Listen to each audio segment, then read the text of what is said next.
بسم اللہ الرحمن الرحیم۔ السلام علیکم ورحمۃ اللہ وبرکاتہ۔ محترم ناظرین گرامی، اسلام اور سائنس کو متصادم قرار دینے والوں نے تو یہ یقین کر رکھا ہے کہ اسلام جن حقیقتوں کی جانب اشارہ کرتا اور انہیں کھول کر بیان بھی کرتا ہے، یہ نعوذ باللہ فرضی ہے۔ حالانکہ یہ لوگ فرض المرض میں گرفتار ہیں۔ ان کی کوتاہ بینی اور تنگ دلی انہیں اسلام کو سمجھنے نہیں دیتی۔ جیسا کہ قرآن میں بیٹوں اور بیٹیوں کی پیدائش کے بارے میں اللہ تبارک و تعالیٰ کا فرمان ہے کہ وہ جسے چاہے بیٹا دے اور جسے چاہے بیٹیاں۔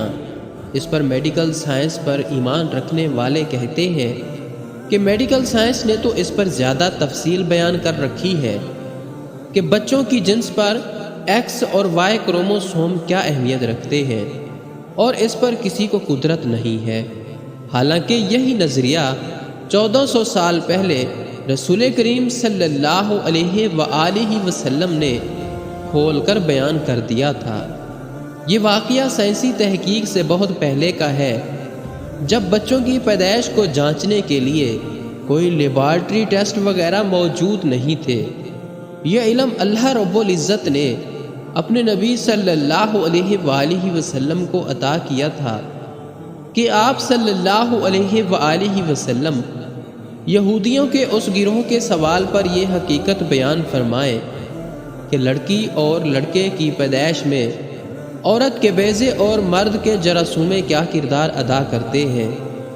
ناظرین گرامی، صحیح بخاری میں اس سے متعلقہ حدیث کے مطابق یہودیوں نے رسول اللہ صلی اللہ علیہ وآلہ وسلم سے اسلام قبول کرنے کے لیے ایسے سوالات پوچھے تھے کہ جن میں ایک سوال یہ بھی تھا کہ اب ہم پوچھتے ہیں کہ عورت مرد کے پانی کی کیا کیفیت ہے، اور کیوں کبھی لڑکا پیدا ہوتا ہے اور کبھی لڑکی۔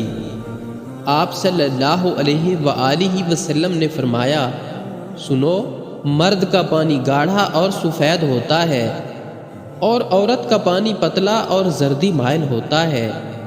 جو بھی غالب آ جائے اسی کے مطابق پیدائش ہوتی ہے، اور شبیہ بھی۔ حضرت انس رضی اللہ تعالی عنہ سے مروی ہے کہ حضرت عبداللہ بن سلام رضی اللہ تعالی عنہ کو جب خبر ملی کہ رسول اللہ صلی اللہ علیہ وآلہ وسلم مدینہ منورہ تشریف لائے ہیں، تو آپ صلی اللہ علیہ وآلہ وسلم کی خدمت اقدس میں حاضر ہوئے اور کہا، میں آپ سے ایسی 3 چیزوں کے متعلق پوچھوں گا جنہیں نبی کے علاوہ کوئی شخص نہیں جان سکتا، اور اگر آپ صلی اللہ علیہ وآلہ وسلم نے مجھے ان کے بارے میں صحیح جواب دیا تو میں مسلمان ہو جاؤں گا۔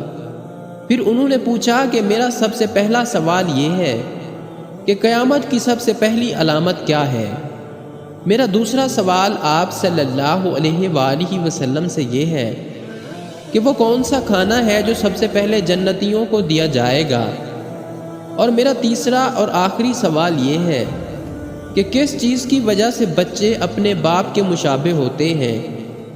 ناظرین گرامی، اس پر آپ صلی اللہ علیہ وآلہ وسلم نے اس کے سوال سن کر فرمایا، تمہارے ان سوالوں کے جواب ابھی ابھی مجھے جبرائیل علیہ السلام نے بتا دیے ہیں۔ آپ صلی اللہ علیہ وسلم نے ان کے سوالوں کے جواب دیتے ہوئے فرمایا، تمہارا سب سے پہلا سوال یہ ہے کہ قیامت کی سب سے پہلی علامت کیا ہے؟ تو سنو، آپ صلی اللہ علیہ وسلم نے فرمایا، قیامت کی سب سے پہلی علامت ایک آگ کی صورت میں ظاہر ہوگی جو لوگوں کو مشرق سے مغرب کی طرف ہانک لے جائے گی۔ سب سے پہلا کھانا جو اہل جنت کی دعوت کے لیے پیش کیا جائے گا وہ مچھلی کی کلیجی پر جو ٹکڑا ٹکا رہتا ہے وہ ہوگا۔ اور بچے کی مشابہت کا جہاں تک تعلق ہے، تو جب مرد عورت کے قریب جاتا ہے اس وقت اگر مرد کی منی پہل کر جاتی ہے تو بچہ اسی کی شکل و صورت پر ہوتا ہے، اور اگر عورت کی منی پہل کر جاتی ہے تو پھر بچہ عورت کی شکل و صورت پر ہوتا ہے۔ ناظرین گرامی، یہ سن کر عبداللہ بن سلام رضی اللہ تعالیٰ عنہ بول اٹھے، اشہد ان لا الہ الا اللہ وحدہ لا شریک لہ وَأَشْهَدُ أَنَّ مُحَمَّدًا عَبْدُهُ وَرَسُولُهُ، میں گواہی دیتا ہوں کہ اللہ کے سوا کوئی معبود نہیں، وہ اپنی ذات میں اکیلا ہے، اس کا کوئی شریک نہیں، اور میں گواہی دیتا ہوں کہ محمد صلی اللہ علیہ وآلہ وسلم اس کے بندے اور رسول ہیں۔ پھر عرض کیا، یا رسول اللہ، یہود انتہا کی جھوٹی قوم ہے، اگر آپ کے دریافت کرنے سے پہلے میرے اسلام قبول کرنے کے بارے میں انہیں علم ہو گیا تو آپ صلی اللہ علیہ وآلہ وسلم کے سامنے مجھ پر ہر طرح کی تہمتیں دھرنی شروع کر دیں گے۔ چنانچہ کچھ یہودی آئے اور عبداللہ رضی اللہ تعالیٰ عنہ گھر کے اندر چھپ کر بیٹھ گئے۔ نبی کریم صلی اللہ علیہ وسلم نے ان سے پوچھا، تم لوگوں میں عبداللہ بن سلام کون صاحب ہیں؟ سارے یہودی کہنے لگے، وہ ہم میں سب سے بڑے عالم اور سب سے بڑے عالم کے صاحبزادے ہیں، ہم میں سب سے زیادہ بہتر اور ہم میں سب سے بہتر کے صاحبزادے ہیں۔ آپ صلی اللہ علیہ وآلہ وسلم نے ان سے فرمایا، اگر عبداللہ مسلمان ہو جائیں تو پھر تمہارا کیا خیال ہوگا؟ انہوں نے کہا، اللہ تعالیٰ انہیں اس سے محفوظ رکھے۔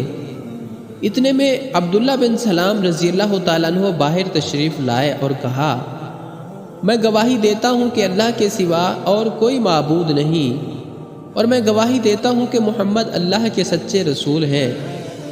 اب وہ سب ان کے متعلق کہنے لگے کہ ہم میں سب سے بدترین اور سب سے بدترین کا بیٹا ہے، وہیں ان کی برائی کرنے لگے۔